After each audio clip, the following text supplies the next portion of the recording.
Do you think a centerpiece on a Thanksgiving table just is not worth the effort? It takes too much time? I am here to say you can do it. We can shop our house. Let me show you how. Happy Thanksgiving. This is all about shopping our homes for creating possibly a centerpiece for our Thanksgiving table. So if you're anything like me, I always look forward to having somewhat of a Thanksgiving table, or if it's just a special occasion, holiday meal, I love to put the table together, and this has been true since I was really little. When you kind of take time just to put something on the table, down a centerpiece, whatever it is, it just shows a little bit more pizzazz, it shows a little bit more warmth, and I think it really brings people in and draws them in. You don't want anything overpowering necessarily, and the thing is, this is all about today, shopping your house. So we're gonna shop the house and see what I have on hand that I can use. Now, obviously, each house is gonna be different. What you guys have, what I have, it's gonna be completely different. But this is inspiration to think outside the box of what we normally put on a table. So here, obviously this can work on any size table. I'm gonna keep my table small today, just to make it easier to film on. But what I'm starting with is something usually I would use at Christmas, and that is a faux magnolia garland. So now magnolia, this is the grandiflora style magnolia, meaning it's that southern beautiful magnolia with the glossy leaves. It's faux, and when you get up close to it, it looks fake. But from a distance, it looks really good, and this is usually something I use at Christmas. You can, and I keep it on hand in my basement with my Christmas stuff, but it can look really good at Thanksgiving too, because it has that rich, beautiful color. And I think it's those rich colors that we look for late into fall before Christmas. So I love to start with a garland. Sometimes you've seen in other years when I do this, I start with a big birch branch. It's just that this grounds everything we're gonna start with. So when you place this down the center of a table, and you could put two together if you want to, this right away gives you a good baseline for where we're gonna start. It gives you a baseline for the height we're going for the colors we're going for, and now we can build off of this garland. So what you're gonna notice is, I'm keeping it narrow. Now, if you want to extend your table so you can put a plate at each end, that's fine, obviously. But I'm making sure that I have plenty of room on each side of this so I can still put my plates, be able to have glasses and all of those things. I like to think anymore that we mostly usually serve buffet style, or we pass food and then set it on a sideboard. I don't like to think of food setting on the table.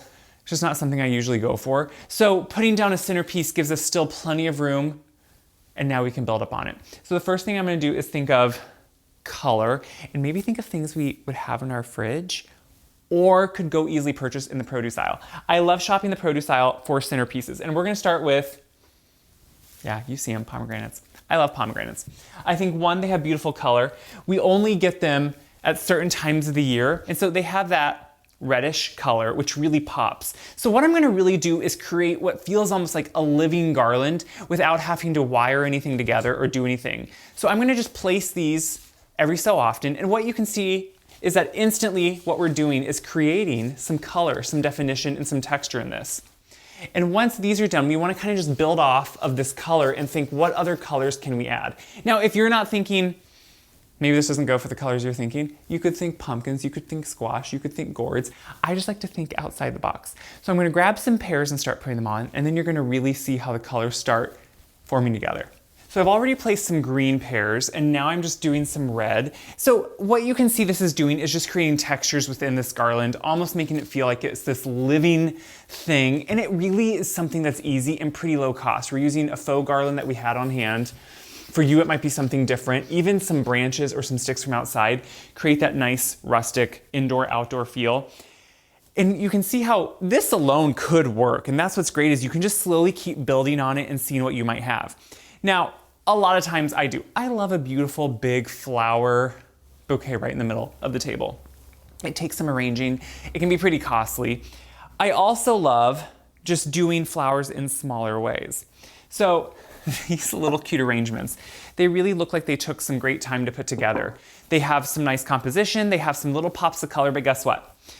All this is, and this to me is like one of the best tricks, is those grocery store checkout flowers. They don't look special when they're in the plastic and they're just sitting there kind of sad in the grocery aisle.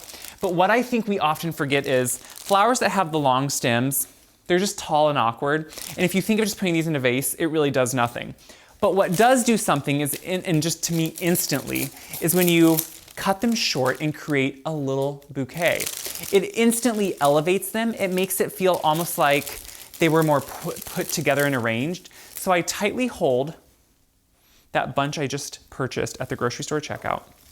and I cut it really short. And I think this is where a lot of people get scared. They think, oh my goodness, you're cutting all the stems off.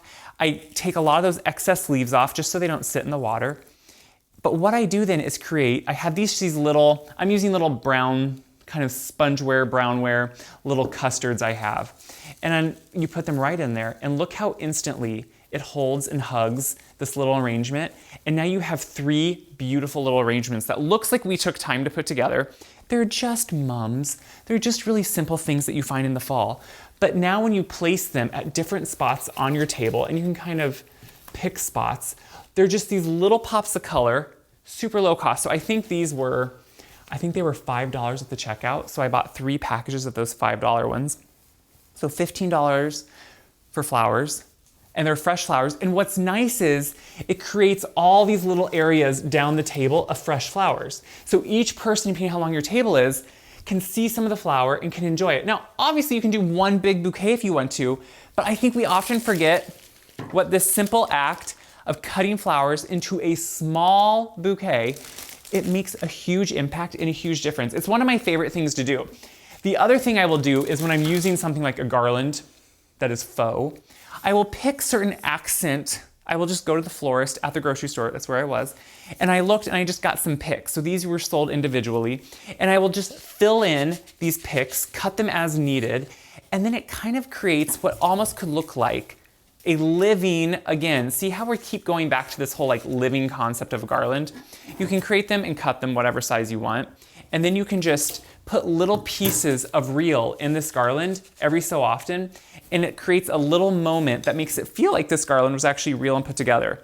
So the thing is, this is kind of a riff on, I'm sure you've seen beautiful images in magazines where you have this garland that is just luscious and was like custom built with tons of different greens and tons of different picks and stems and floral. And you can kind of create a mimic to that at home. And I think we forget how easy it could actually be. And doing little pieces like this every so often, which these are the type that, since they're such a sturdy, stocky root, you can actually do it like the day of and they won't wilt. You can just stick them in. If you want them to last a few days, you can just get those little plastic floral water picks that you can just stick this right in like you would of a rose or something. And that would actually just keep it going for a little bit longer. But see how it just kind of peeks out? You can even use some of the stems you cut off if you want to. You can stick those in little places too, just so you have a few of those leaves coming out. It's one of those things that I think all these little bits and pieces, which these picks, by the way, were a couple dollars a piece. So all these things are pretty low cost, and you can see how pretty quickly and pretty simply this is just kind of a beautiful living piece. Now, I am someone that, if you follow me, you know, I'm a collector. I love to collect different things, and so I will always see if I have something I can use from my collection, just kind of like these stoneware pieces were down the table. So I collect these little German composition. They're kind of like candy containers, but they're little turkeys, and they come in all different shapes and sizes and colors, and I think it's fun to kind of put them in here as just little things. So like at Christmas, I would use maybe a bottle brush tree, or at different times of the year, I'd use, you know, something else. And the thing is, when you stick them in there, see how we're kind of filling in those little gaps, filling in a place that maybe had a space that was kind of not looking the best. This just finishes it off, and you can do different sizes. Now, obviously, I'm not gonna expect everyone just to have a turkey, but if you happen to have a collection of something you like that's especially seasonal, that has, you know, a great look to it. Or maybe it's a memento that if you're having family over, all your family will remember that this was your grandma's or this was always used at this holiday. Those are the times where you're really gonna notice and really enjoy having those things out. And that's when it comes to plates. So I'm gonna grab a few plates so we can put them on here yet, just to finish off a table. Now, yes, I live in the countryside, I live on a farm, I live in Iowa, but that does not mean I don't like making a good excuse to have a special occasion, and that's what Thanksgiving is all about. So you break out the good things that you don't use every day, and that's the china.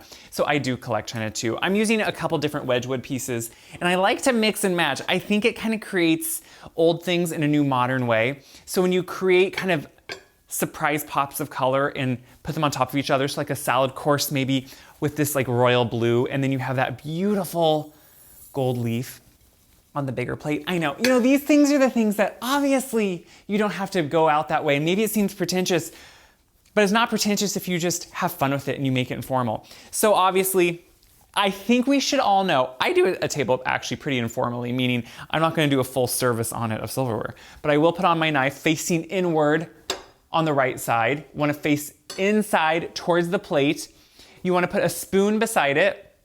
Now you could go on and do a soup spoon, a meal spoon, all those things, a salad fork, regular fork, but no, we don't do that.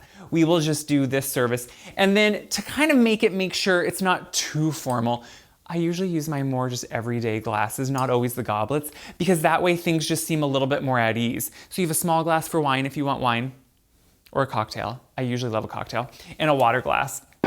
Your wine glass usually goes on the outside and in a formal setting.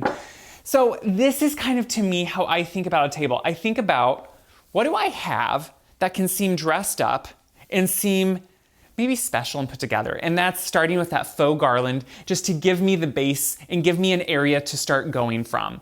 I fill it in with things that might be in my fridge, or I can easily get something like a produce aisle or pumpkins or squash, which obviously I have, but this year I wanted to go more with the bounty of late fall, which is going to be your pomegranates, your pears, like both green and red pears, and then grocery store flowers. And I know grocery store sounds bizarre, but these are just those pre-formed flowers that are in packages at the store ready to go. Cut them low and they look like they were created for this space. Put them in a small little vase and it seems like you have something special going on the table. And then I will always mix in and add in some of my favorite little collections.